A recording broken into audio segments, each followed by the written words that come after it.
अस्सलाम वालेकुम दोस्तों। रोटी कपड़ा और मकान, ये नारा भुट्टो साहब ने लगाया था और हमेशा सोशलिस्ट इकोनॉमिक सिस्टम में या कम्युनिस्ट मॉडल में सरकार ये जिम्मेदारी ले लेती है कि हम आपको रोटी भी देंगे, कपड़ा भी देंगे, मकान भी देंगे। लेकिन कैपिटलिस्ट इकोनॉमिक सिस्टम में हमेशा उल्टी गंगा बहती है और कैपिटलिस्ट इकोनॉमिक सिस्टम में सिर्फ स्टेट के पास एक ही सोर्स ऑफ इनकम होता है, वो होता है टैक्सेशन। टैक्सेस लगा के पैसा बनाना, नंबर वन। और टैक्सेशन से ही स्टेट मुल्क अपना पूरा जो है वो अपने अखराजात जो है हुकूमत वो चलाती है। जब कैपिटलिस्ट इकोनॉमी की सबसे बुरी बात ये है, सबसे बुरी बात, कि ये अमीर को अमीर तरीन कर देती है और गरीब को गरीब तरीन कर देती है और मिडिल क्लास तबके को कहीं का नहीं छोड़ती। जो लोग शातिर होते हैं, जो लोग स्मार्ट होते हैं, वक्त के साथ टेक्नोलॉजी को ऑप्ट करते हैं, तेज़ होते हैं, वो हज़ारों लोगों का रोज़गार अपनी तरफ डाइवर्ट कर देते हैं या उनकी इनकम अपनी तरफ डाइवर्ट कर देते हैं। और जो इनकम हज़ारों लोगों पे डिस्ट्रीब्यूट होनी होती है वो एक बंदे की जेब में जा रही होती है। इसी को बोलते हैं कैपिटलिस्ट इकोनॉमिक सिस्टम। और जो लोग इस मॉडल में, जिनके पास नॉलेज नहीं होती, तेज़ नहीं होते, शातिर नहीं होते, वक्त के साथ बदलना नहीं जानते, टेक्नोलॉजी का यूज़ नहीं करना जानते, वो गरीब से गरीब तरीन होते जाते हैं। मिडिल क्लास लोग जो कि थोड़ी बहुत एफर्ट करके इस मॉडल को सीख जाते हैं, वो सारी ज़िंदगी मेहनत करते रहते हैं और बमुश्किल अपने घर का किचन चला पाते हैं।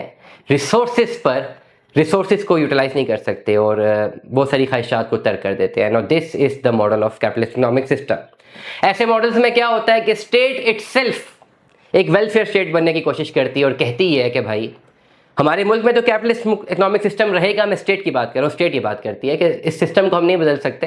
हाँ, ये कर सकते हैं कि जो बड़े बड़े बिग बिजनेसेस हैं, इनका जो ये पैसा जो बना रहे हैं, इनके पैसे पे लगाते हैं हैवी टैक्सेशन। जो हैवी टैक्सेशन लगेगी वो हम कलेक्ट करेंगे इनसे और ये पैसा हम स्टेट की वेलफेयर पे इस्तेमाल करेंगे।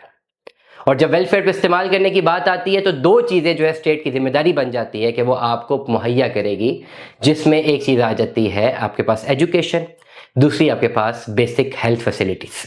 पाकिस्तान भी किसी ना किसी तरह इसी मॉडल पर चलने की कोशिश कर रहा है, लेकिन येट हमारी हुकूमत, हमारा मुल्क कंप्लीटली ये दो फंडामेंटल्स, रोटी कपड़ा और मकान, देने में कासिर रहा है।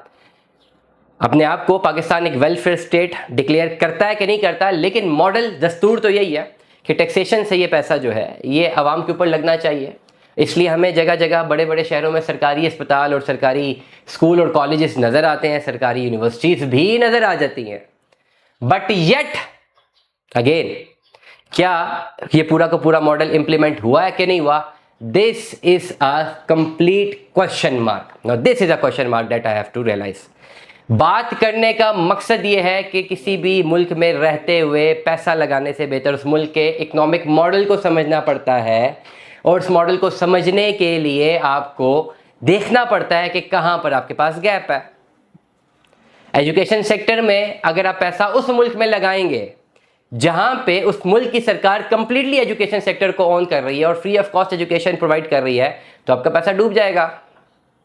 या मेडिकल सेक्टर में उस मुल्क में पैसा लगाएंगे जहां पे सारा का सारा मेडिकल फैसिलिटी सरकार खुद दे रही है, तो आपका पैसा डूबेगा। लेकिन पाकिस्तान जैसा मुल्क जहां पे स्टेट रिस्पॉन्सिबिलिटी तो लेती है that I am a welfare state, मैं आपके टैक्सेशन को अवाम की, जनता की पढ़ाई या उनकी बेसिक मेडिकल फैसिलिटी में स्पेंड करूंगी, और वो नहीं कर पाती, वहां पर गैप जनरेट होता है और उस गैप को कहते हैं बिजनेस गैप। इस गैप को जब जनरेट होगा तो प्राइवेट सेक्टर में जो लोग बिजनेसमैन लोग हैं उनके पास से गैप मिलेगा कि भाई लोगों की डिमांड है मेडिकल सेक्टर की, लोगों की डिमांड है एजुकेशन सेक्टर की, सरकार इस डिमांड को पूरी नहीं कर पा रही। Now come into the business, इस बिजनेस में इन्वेस्ट करो, यहां से पैसा बनेगा। Now this is as simple as that. जब आपने बिजनेस स्ट्रैटेजी बनानी होती है कि भाई किस पर्टिकुलर मॉडल में इन्वेस्टमेंट करें। अब आप अगर मुझे सुन रहे हैं तो डेफिनेटली आप पाकिस्तान की स्टॉक मार्केट में अपना इंटरेस्ट रखते हैं। अब आप खुद तो कोई अस्पताल खोलने से रहे, खुद तो आप एजुकेशन के कोई इंस्टीट्यूट को खोलने से रहे, लेकिन येट अगर आप स्टॉक मार्केट में इन्वेस्टमेंट करना चाहते हैं शेयर्स में, तो आप उन कंपनीज के शेयर्स खरीद सकते हैं पाकिस्तान में जिनका मेडिकल बैकग्राउंड है। मतलब ऐसी कंपनीज जिनका पर्पस ऑफ इन्वेस्टमेंट या पर्पस ऑफ जनरेटिंग बिजनेस वो मेडिकल बेस्ड है या एजुकेशन बेस्ड है, और वहाँ से वो पैसा बनाते हैं। आप इन दोनों सेक्टर्स में इन्वेस्टमेंट कर सकते हैं, इन दोनों कंपनीज में इन्वेस्टमेंट कर सकते हैं जिनके शेयर स्टॉक मार्केट में लिस्टेड है। ये श्योर शॉट है कि in the 3 years long run evaluation आप इसमें पैसा बनाएंगे। ये 2 ऐसे सेक्टर्स हैं कि आप इसमें हो ही नहीं सकता कि आप पैसा ना बनाएं। आप उठा के देख लें मेडिकल से, मेडिकल के शुबे से रिलेटेड कंपनीज उठा के देख लें जिनके शेयर स्टॉक मार्केट में लिस्टेड है।